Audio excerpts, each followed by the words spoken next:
Morning one and all. कैसे हैं आप सभी? उम्मीद करती हूँ कि ठीक ही होंगे। मेरी कक्षा में आप सभी का स्वागत है। हमने कुछ ब्लैक बोर्ड पर चित्र लिए हैं, सभी को दिखाई दे रही है क्लास पीछे से। इस चित्र में क्या नज़र आ रही है आप लोगों को? कुछ भी बताइए। ओके, और कोई? एग्जैक्टली यहाँ दो बातें नज़र आ रही है। क्या? एक है कि लड़का पढ़ रहा है, वहीं दूसरी तरफ लड़की खाना बना रही है। और दूसरी बात यह है कि एक लड़का है तो दूसरी लड़की है। अब यह बताइए कि आपको पता कैसे चला कि यह लड़का है और यह लड़की है? पता चल जाता है कैसे? शर्ट या फ्रॉक से?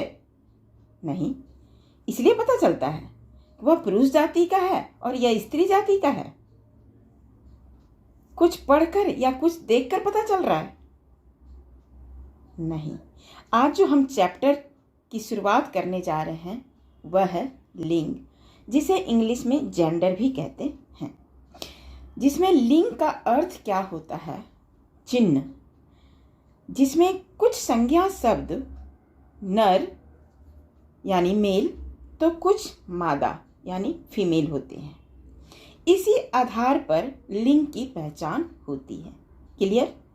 लेकिन ऊपर दिए हुए वाक्यों में आपने क्या देखा कि लिंग बदलने पर उनकी क्रिया का रूप भी बदल गया। क्या? कैसे? अगर सिंपल वर्ड में हम एक्सप्लेन मैं करूं तो एक एग्जांपल ले लेते हैं। जैसे दादाजी अखबार पढ़ रहे हैं, वहीं दादी जी पूजा कर रही हैं। इन शब्दों के साथ वाक्यों में जो क्रिया हो रही है, क्रिया हम लोग पढ़ चुके हैं ना, जो काम करे उसे क्रिया कहते हैं। वाक्यों में जो क्रिया हो रही है या उनके विशेषणों पर यदि अगर हम ध्यान दें तो हम लिंग की पहचान आसानी से कर सकते हैं। बट कभी कभी एक ही वस्तु के दो नाम होने पर उनका लिंग जो है अलग अलग होता है। जैसे गाजर को ले लेते हैं। एक गाजर मीठी है, तो गाजर अगर मीठी है तो ये गाजर शब्द क्या हो जाएगी? स्त्रीलिंग। अगर वही हम ये सेंटेंस बोलते हैं, ये वाक्य बोलते हैं आम मीठा है, तो आम क्या हो जाएगा? पुल्लिंग। सिर्फ फर्क क्या देखा आपने? दोनों में क्या देखा फर्क? अपने मीठी और मीठा का है, तो स्त्री और पुरुष का साफ पता चल जाता है। वैसे प्राणियों में लिंग की पहचान करना बहुत ही सरल है। एक और शब्द ले लेते हैं। जैसे आंख का पर्यायवाची शब्द नेत्र होता है, नयन भी होता है। दोनों का अर्थ सेम होता है। आंख बोलिए, नयन बोलिए, नेत्र बोलिए, चक्षु बोलिए। लेकिन आंख शब्द क्या हो गया? स्त्रीलिंग। वहीं नेत्र क्या हो जाएगी? पुल्लिंग शब्द है। ऐसा क्यों स्टूडेंट? ऐसा इसलिए होता है कि दोनों का प्रयोग अलग अलग रूप में किया जाता है। तो किसी भी शब्द को स्त्री तथा पुरुष की पहचान करने के लिए हमें इसकी परिभाषा को जानना बहुत ही जरूरी है। तो चलिए इसकी परिभाषा को जान लेते हैं। परिभाषा शब्द के क्या कह रहा है? परिभाषा में शब्द के, ध्यान से सुनिएगा, शब्द के जिस रूप से यह पता चले कि वह पुरुष जाति का है या स्त्री जाति का है, उसे हम लिंग कहते हैं। बहुत इजी है, आसान है। जो पुरुष जाति का हो वो पुरुष जाति पता चलता है उससे कि पुरुष जाति का है। जो स्त्री जाति का है, जो स्त्री जाति का है, उसे ही हम लिंग कहते हैं। इसीलिए हमने ऐसा एग्जाम्पल लिया कि लड़का पढ़ रहा है और लड़की खाना बना रही, तो आपको समझने में आसानी हो जाएगी। यहाँ तक क्लियर है? समझ में आया? बहुत इजी चैप्टर है। अब है लिंग कितने प्रकार के होते हैं? तो लिंग दो प्रकार के होते हैं। कौन कौन? एक पुल्लिंग जो मैस्कुलिन जेंडर कहते हैं जिसे इंग्लिश में, और दूसरी स्त्रीलिंग जिसे फेमिनिन जेंडर कहते हैं। पुल्लिंग किसे कहते हैं? बहुत ही सरल है। जो पुरुष या नर जाति का बोध हो उसे पुल्लिंग कहते हैं। जैसे लड़का, बैल, शेर, बंदर, देवर, मुर्गा, इत्यादि। वहीं स्त्रीलिंग किसे कहते हैं? जो स्त्री या नारी जाति का बोध हो कराने वाले शब्द स्त्रीलिंग कहलाते हैं, वो स्त्रीलिंग कहलाते हैं। जैसे लड़की, गाय, शेरनी, मुर्गी, देवरानी, औरत, कुछ भी जो स्त्रीलिंग जाति का हो आदि। आ रही है? सभी को समझ में आ रही है ना? चलिए, शब्द बहुत है। मैं यही कहना चाहती हूँ, शब्द के पीछे मत भागिए। शब्द की सीमा नहीं है, कितना आप शब्द को रट्टा मार सकते हैं। इससे अच्छा है कि कंसेप्ट क्लियर होनी चाहिए। जैसे कंसेप्ट क्लियर हो जाएगी तो आपको शब्द को वहाँ चाहे संज्ञा विशेषण बनाइए, चाहे स्त्रीलिंग से पुल्लिंग बनाइए, कोई फर्क ही नहीं पड़ता है। कंसेप्ट हमेशा क्लियर कीजिए। इसीलिए हम परिभाषा को अच्छे से समझिए, सभी सब्जेक्ट आसान हो जाएगी। किसी भी सब्जेक्ट का कंसेप्ट अगर क्लियर होती है ना, वो हर चीज़, चाहे मैथ्स हो चाहे फिजिक्स हो, कोई दिक्कत नहीं होगी।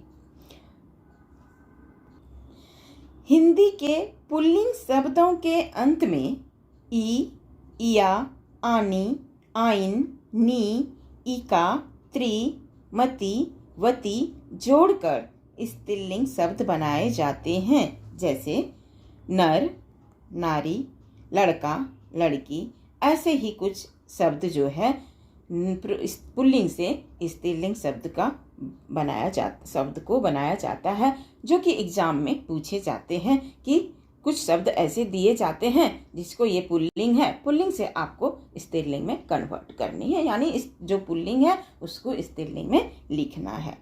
तो ऐसे कुछ शब्द आपको दिया जाएगा। कुछ शब्दों के आरंभ में नर अथवा मादा यानी मेल या फीमेल शब्द का प्रयोग कर लिंग परिवर्तन किया जाता है। जैसे अगर मेल कोयल है तो फीमेल भी कोयल हो सकती है, इसका कोई चेंज नहीं है। आप देख पा रहे हैं ना, कुछ ऐसे, इसीलिए वो ये शब्द है कि कुछ ऐसे हैं जो कि इसका चेंज हम नहीं कर सकते, परिवर्तन नहीं सकते हैं। बट निर्जीव वस्तुओं के लिंग निर्धारण करने में बहुत ही असुविधा होती है। जैसे वाक्य में प्रयोग करने पर ऐसे शब्दों का लिंग निर्णय होता है। जैसे कान, कान क्या है? पुल्लिंग है, तो कान क्या हो जाएगी? कान, अगर हम वाक्य में इसको बदलेंगे, चेंज करेंगे तो क्या हो जाएगी? कान बड़ा है। लेकिन वहाँ आँख, तो आँख क्या हो जाएगी? स्त्रीलिंग, आँख बड़ी है।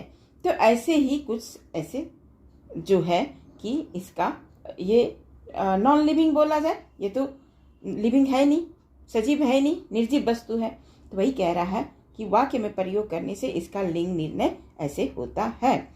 कुछ शब्द ऐसे भी हैं जिनका प्रयोग दोनों लिंगों में किया जा सकता है।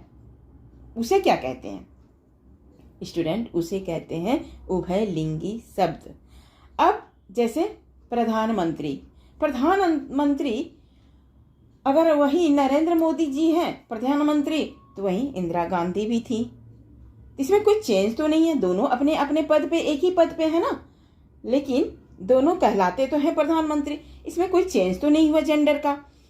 राष्ट्रपति का वही है, मैनेजर पोस्ट पे हैं, राज्यपाल पे हैं, अभियंता पोस्ट पे हैं, डॉक्टर पोस्ट पे, ऐसे ही उसको करते हैं। तो ऐसे ही कुछ शब्द होते हैं जो जिसे हम क्या कहते हैं? उभयलिंगी।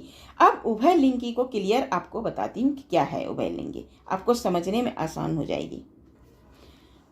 उभयलिंगी उसे कहते हैं, आपने बायोलॉजी के चैप्टर में क्लास 9th में पढ़े होंगे, जिन जीवों में मेल और फीमेल प्रजनन प्रणाली में दोनों एक ही व्यक्ति में मौजूद होते हैं, उसे हम उभयलिंगी कहते हैं।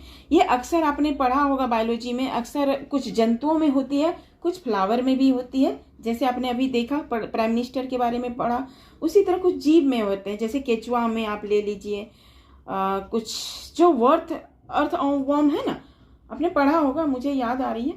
फूल में जैसे अब खीरा है, कुकुम्बर का प्लांट है, वैसे ही होती है। ये जो है ना, पर प्रत्येक नर के रूप में संबंध बनाना चाहता है। ऐसे ही होते हैं जो केचुआ, जोंक, ये सब जो है जितने भी आपने पढ़ा होगा, मुझे याद नहीं आ रही है मुझे। ऐसे इसे ही शायद उभय लिंगी कहते हैं। ये जो दोनों लिंग में होता है, क्योंकि मेल और फीमेल में दोनों के प्रजनन प्रणाली में होता है, जो किसी एक व्यक्ति में मौजूद होता है, उसे ही उभयलिंगी जीव कहते हैं। क्लियर है? तो ज़्यादा आज इसको इतना ही समझिए, अब ज़्यादा लेंदी में नहीं जाना चाहती हूँ। तो चलिए आज की क्लास यहीं ख़त्म करती हूँ। जितना पढ़ाया गया उतना अगली कक्षा में रिवाइज करके आइएगा। मिलते हैं अगली कक्षा में कुछ शब्दों के साथ, कि जानेंगे कि कैसे पुल्लिंग से स्त्रीलिंग शब्द बनाया जाता है। तो चलिए, तब तक के लिए take care and bye bye.